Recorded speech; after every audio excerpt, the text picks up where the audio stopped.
مبروك للمغاربة وللجماهير المغربية على هذا التأهل للدور النهائي. المنتخب المغربي كبير جدا بالوصول للدور النهائي، ليس فقط بالوصول ولكن حتى بالأداء. أعتقد بأنه ما يفعله المنتخب المغربي لم يعد مفاجأة.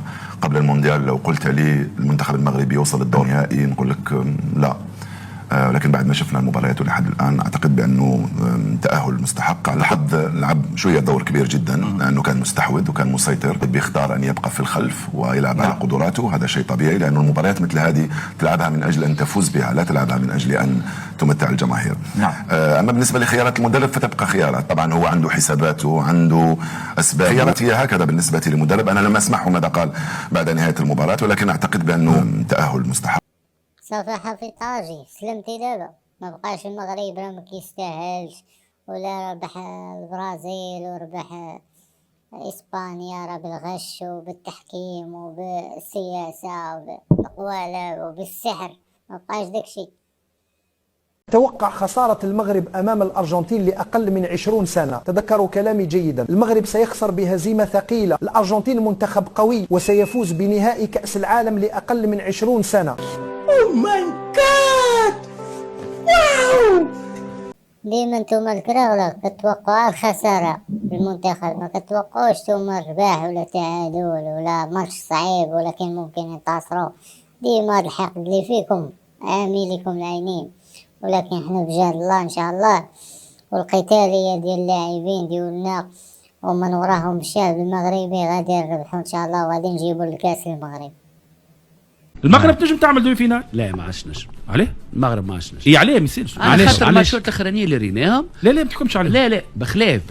لا ما عادش نجم. ياك المرضي ما تنجمش المغرب دير ريكورد.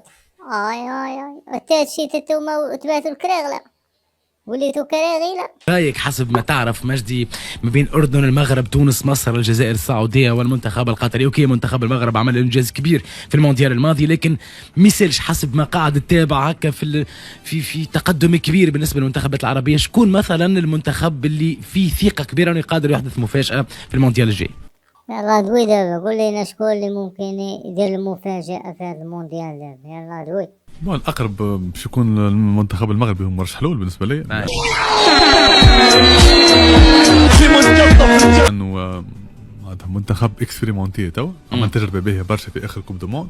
دابا اعترفتوا بأن المغرب كعبوا عالي عليكم، يعيش المغرب ويعيش المنتخب المغربي. المنتخب المغربي إذن ثاني المنتخبات العربية الذي يحقق هذا الإنجاز ويصل إلى نهائي بطولة كأس العالم للشباب بعد المنتخب القطري عام 1981،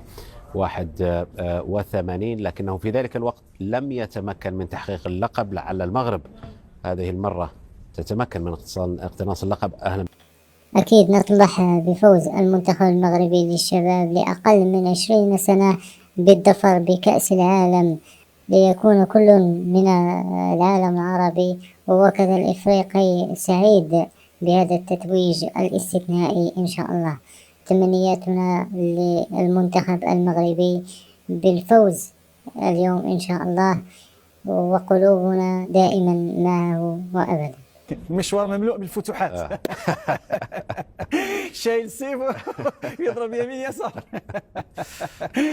والمغربي دائما كان محارب وكان دائما ناجح في عندما يتطلب الأمر أنه يدافع عن قميصه، وهذا ما شفناه لدى العناصر المغربية. شيء كبير وافتخار كبير جدا. يكمل ما أنهاه وأين توقف أيضا منتخبات أخرى. المنتخب المغربي الأول توقف في نصف نهائي كأس العالم قطر اللي كانت رائعة جدا ومبهرة بأدائها بتنظيمها بشكلها بجوها. أبهر أيضا عندما وصل إلى نصف نهائي الأولمبياد باريس بمجموعة رائعة جدا.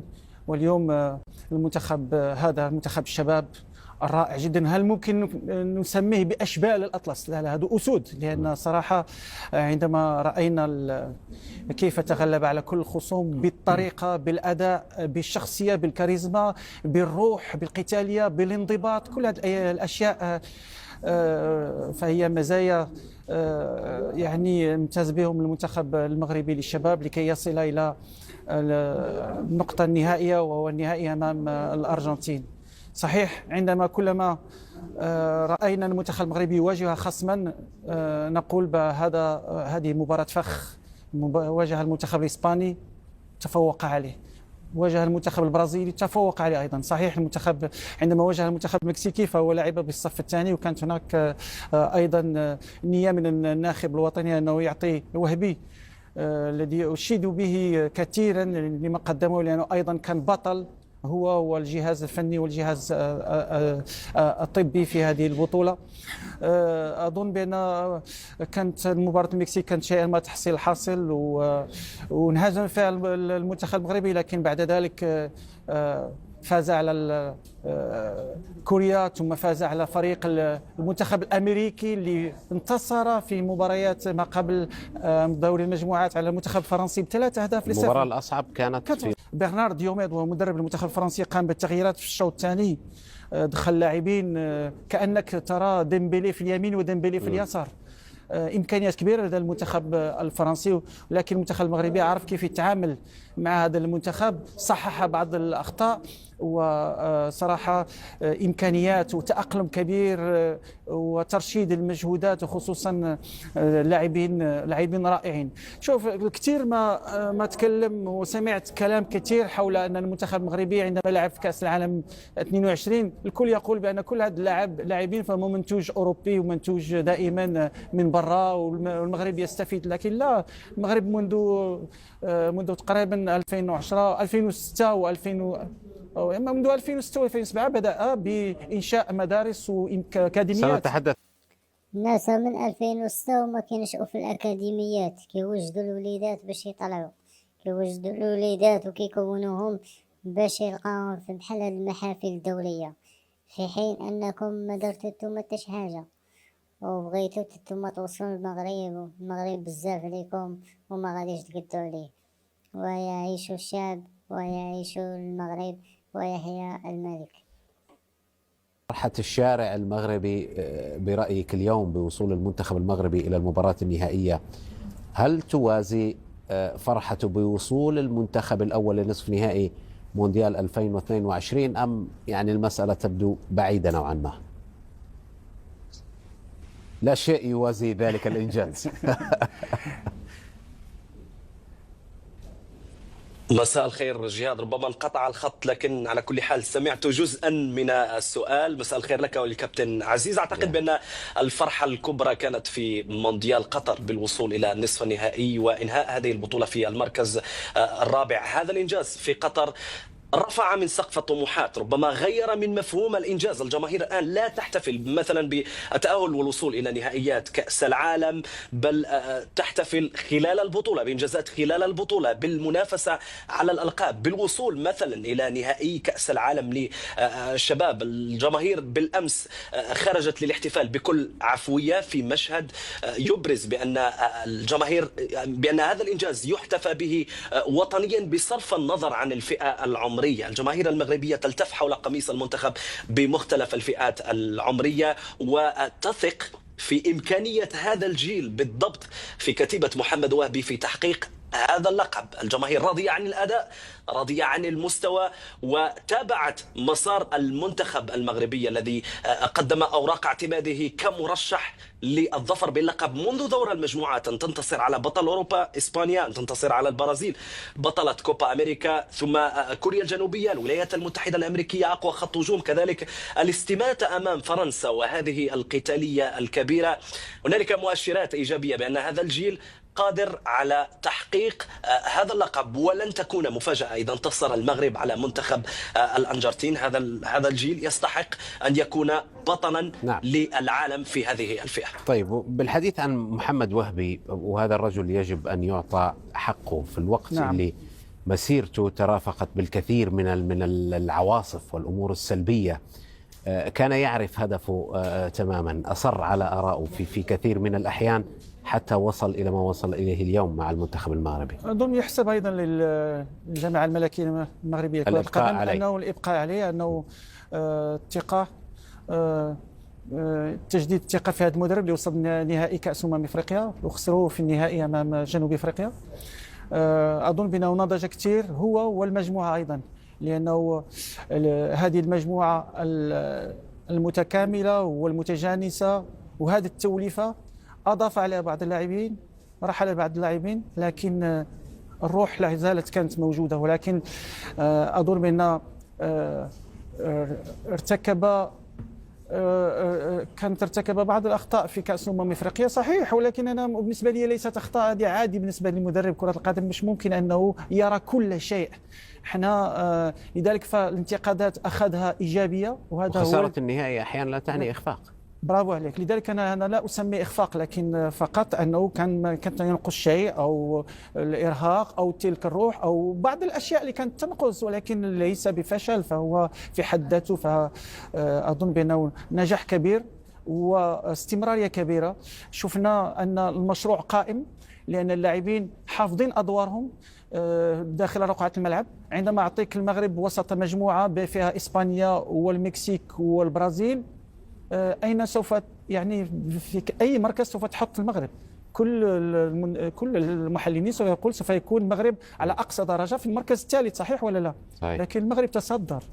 يعني هذا يدل أن المنتخب المغربي أصبح الآن في عهد جديد، عهد ليس المشاركة ولكن الصراع على البطولات.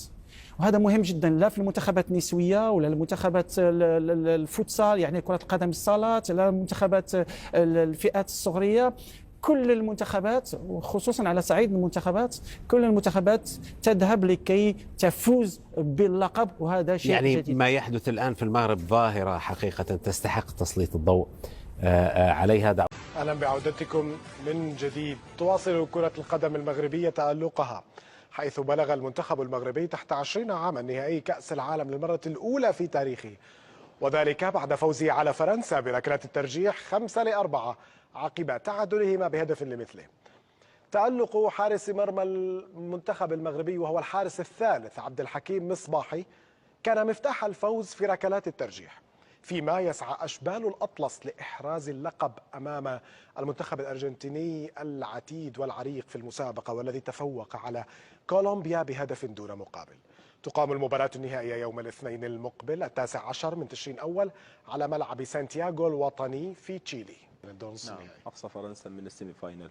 بكل أمانة هذا امتداد وتطور، والتطور الواضح الملحوظ مؤخرا للكرة المغربية من حيث تضافر الجهود، وكل أمانة الدعم الحكومي كان متواجد للكرة المغربية، من تجهيز الملاعب، من تكوين المدربين. مهم جدا احنا بنتحدث عن المشروع طويل الأمد، رؤية. نعم، هاي الرؤية طويلة الأمد. لما نيجي نحكي عن نتائج المنتخب المغربي الأول، هي مش وليدة لحظة، ولا هي يعني ما كانت يعني موضوع صدفة، موضوع تخطيط مسبق، تخطيط عميق. اليوم المنتخب المغربي أو الاتحاد المغربي بيستضيف الكاف بيستضيف بطولة الأمم الأفريقية، تجهيز ملاعب عديدة جدا، جهز تقريبا 18 ملعب، جهز ملاعب خاصة بالحكام، جهز ملاعب خاصة بالمطورين للكرة المغربية. كل هاي يعني راح تأتي أكلها للكرة المغربية. التطور حديثا ما بنتحدث عن نتائج، نتحدث عن فلسفة كرة قدم، نتحدث عن تخطيط مسبق، نتحدث عن فلسفة واضحة ومبنية، عمل استراتيجي، عمل استراتيجي ممنهج، عمل استراتيجي طويل الأمد. مش اليوم احنا بندور على بطولة ونخسر بعد 10 سنوات ما بنتأهل ولا مرة على كأس العالم. بين حارسين وجيلين، بونو في المونديال الماضي في ركلات الترجيح في أكثر مواجهة أبدع وقاد المغرب بالمربع الذهبي. مصباحي يقود المغرب للمباراة النهائية على حساب فرنسا ضد الأرجنتين. والحارس الثالث يعني شوف الأول شو مستوى الأول والثالث، ما في هناك تباين ما بين المستويين. هذا إن دل على شيء يدل على إنه الفريق متكامل، كتلة واحدة، الفلسفة واحدة للحارس الأول، للحارس البديل، نعم. للاعب الأول، للاعب رقم 28 متواجد في المنتخب، كله بيعمل ضمن منظومة معينة. نعم. المنتخب المغربي بكل أمان استحق التواجد في المباراة النهائية، ونتمنى أنه يفوز في هاي البطولة. نتمنى ذلك. طلحة، تراها مهمة صعبة أمام الأرجنتين، لديها تاريخ حافل بالألقاب، هذه بطولة مفضلة للأرجنتين.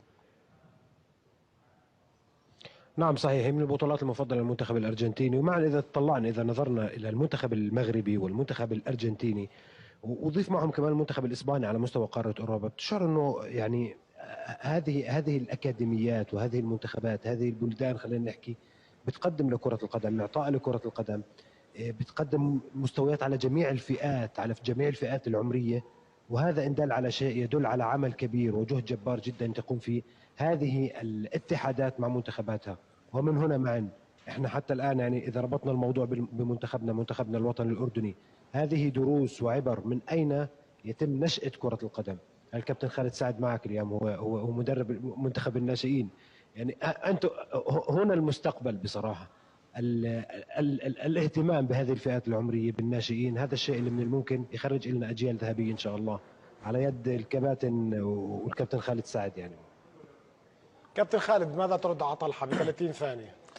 يعني ان شاء الله انه يعني الاتحاد يسعى جاهدا لتطوير منتخبات الفئات العمريه. بصراحه مش تطبيل ولا انه احنا بنحكي عن شيء، احنا المنتخب الناشئين صار لنا مجمعين تقريبا 2 للاستحقاقات القريبه القادمه، فبكل امان المنتخبات ان شاء الله في ظل فلسفه الاتحاد الواضحه ان شاء الله راح تكون لها يعني شيء كثير في الكره الاسيويه والكره العالميه ان شاء الله. يا رب.